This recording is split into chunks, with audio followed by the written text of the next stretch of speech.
Oh, hi, thanks for checking in. I'm still a piece of garbage. This is what we're watching. Sonic Racing Crossworlds, the first preview by IGN. I don't know when it was announced. I think it was announced when I was watching the games that are coming out on Nintendo or something. Last time I played a Sonic Racing game was on my phone in like 2010, I think. I don't know. It's been years since I played a game on my phone. Let's get the comparisons out of the way first. Sonic Racing Crossworlds feels closer to Sonic and All-Stars Racing Transformed era of games as opposed to the more recent Team Sonic Racing, but has taken advantage of the enhancements that Team Sonic Racing brought to the table. While I've enjoyed both formats, the three-character mechanic of building a team to work together to coordinate racing and drift lines is gone. Instead, Crossworlds goes back to the Mario Kart everyone for themselves format. Like Mario Kart, it shares some similarities from the items on the course to the various shortcuts and kart customization. However, while it shares some DNA, Sonic Racing Crossworlds evolves beyond what we've gotten from its now 11-year-old competitor. Now, one area that Crossworlds may come up short in compared to Team Sonic Racing is so far there is no sign of an adventure mode, but this was an early look, so that might be one of the many reveals that the team is saving for later. It already looks sick. While many elements mimic its competitors, the green and red rocket-powered gloves bounce off walls or home in on opponents, being the most one-to-one example to the shells in Mario Kart, and the customizable car parts and wheels like we got in 8, there is still enough here to help Crossworlds stand apart from the crowd though.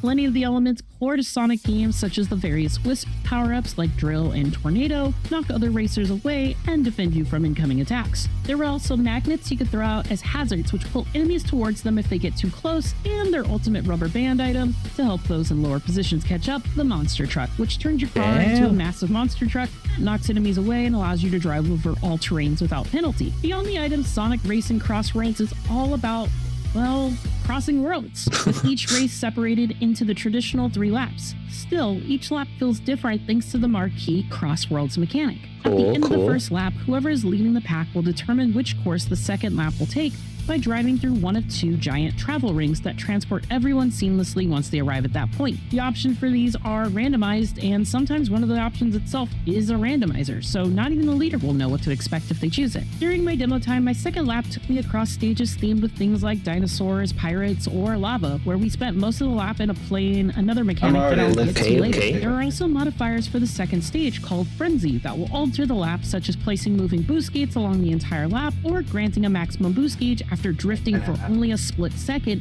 and making the whole lap feel like I was back in the days of the snaking that plagued and ruined Mario Kart DS. Thankfully, Frenzy modifiers are random, and across my 15 or so races, the instant boost Frenzy only happened once, so I'm not worried at all about it becoming an issue in Crossworlds. After finishing the second lap, another transport ring seamlessly sends players back to the original course, but with some minor but effective changes to the course layout in key areas. Courses like Metal Harbor evolve, where you have to drive around the outside of a rocket launch pad on lap 1, but on lap 3 the rocket is launched as it did in Sonic Adventure 2, replacing it with a steep half-pipe ramp that allows players to perform as many air tricks as possible to gain a considerable speed boost when landing on the opposite side. And that's just one example. In another course with water segments, I saw gates open, allowing access to shortcuts or supercharged item boxes with a higher chance of granting better items. Crossworlds is also hiding shortcuts around the map, as well as shortcut rings that activate on the final lap that would temporarily send me to another world. These secret rings are powerful shortcuts. They extended my lead in races or helped me catch up, and made it more challenging for other racers to target me with their items. Knuckles just jumping around the car like Jesus Christ. He's so happy. Raced, but they were worth the effort of being ready to take them. Like the Sonic and All-Stars Racing Transformed games, portions of laps or sometimes entire laps place you in a plane or boat instead of a car. All of these vehicles have a unique identity, and while they share similarities, they have mechanics to help them stand out from one another. In addition to the standard drift mechanic you get in a car, when you transform into a boat,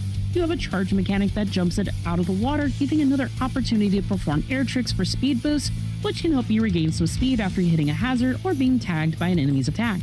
While planes offer more routes than the other vehicles, they do so only if you spot the alternate paths, like a chain of boost gates underneath the road on Magma Planet, where you need to dodge waves of magma to maximize the plane's advantage. Because you can't make it too easy. The variety of vehicles and paths gave me nostalgic notes of figuring out the best routes based on the vehicle I was in, like I did in Diddy Kong Racing from my Nintendo 64 days, but with all the updates to the formula you would hope for in a game released nearly 2 decades later. While I was playing, I spotted some incredible inclusions spanning multiple generations that longtime fans of Sonic will be excited about. The roster of characters shown so far ranged from the expected heroes and regular all-stars Sonic, Tails, and Knuckles, to less frequently playable characters like Cream, Omega, and even Zaz from Lost World. The rider you put behind the wheel also has unique stats that will affect how they drive each car, and even rivals like Sonic and Shadow have similar yet different stats, such as one having more speed while the other having more power or boost. Vehicles fall into 4 classes: speed, acceleration, handling, and power, all of which have high stats in the matching category with the looks to match it, and I could quickly feel the change in my car as I swapped between them. When racing in my power vehicle, which I had customized to look like a bulldozer, I felt thematically appropriate as I bullied other racers, all while stealing their rings and giving myself a speed boost thanks to some gadgets I had installed, which I will also get to in a bit. Characters and types of cars have the most significant impact on your vehicle's stats, which you can then modify by changing individual car parts like the wheels and more. I picked my favorite Shadow and raced in 3 of the 4 vehicle types, all of which worked well enough to where I finished in first place for 75% of my races and top 5 in all the rest except for one where a well-timed hit me and caused me to miss a ramp and fall off the map in a final stretch of a race. We've all been there. Along with changing out of parts for stats, you can also deck out your car with decals and change the colors and materials to your heart's content. Combining your character with car customization allows you to make your vehicle your own. The last bit of customization comes from another mechanic called the Gadget Panel. It's a powerful tool for changing how people race, granting abilities like an increased chance of getting certain items, adding a 4th level to the drift boost gauge, or granting you rings for performing specific actions. Every ability costs anywhere from 1 to 3 slots, and your panel to install them consists of 2 rows of 3 for a maximum of 6 slots.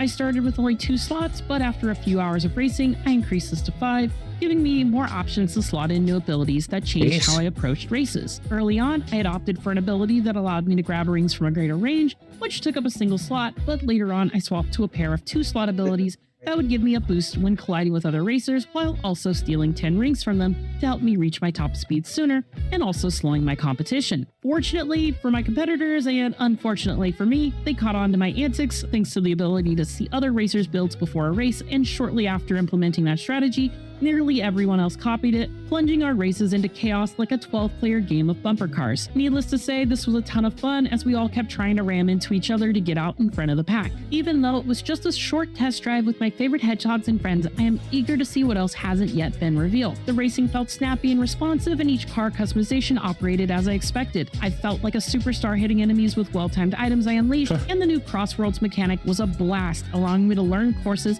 while keeping each race feeling fresh, as I never knew what to expect on the second lap of every race. There's a lot more left to learn about Sonic's latest racer, but so far, so good. For more on Sonic Racing Crossworlds, don't miss the announcement trailer, and for everything else on Sonic games and movies, run really fast right on over to IGN. It's definitely better than Mario Kart, that's for sure.